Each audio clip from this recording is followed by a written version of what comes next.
শুভ সকাল বন্ধুরা। তো আজকে সবজি কিছু নেই ঘরে, তো ভাবলাম মাছের মুড়ো আছে, কয়েক ডাল পুঁই শাক কাটা যাক। তা বোনকে বললাম যে একটু চালে ওঠ। এই যে ও চালে উঠেছে।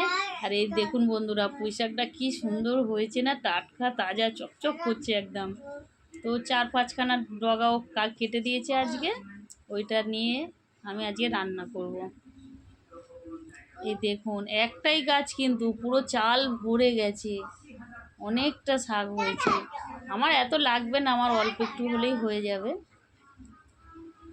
4-5খানা ডগা কেটেছে ও। এই দেখুন, এই কটাও আজকে কেটে দিয়েছে, 5টা ডগা হবে।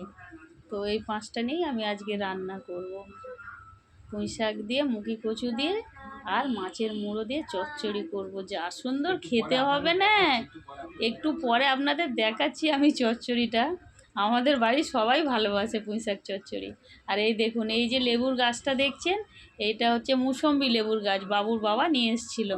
দুটো ফলও দিয়েছিল, তবে 2-3 বছর আগে। আর এই দেখুন বন্ধুরা, তার মধ্যেও আবার একটা শশা হয়ে আছে, তো আপনাদেরকে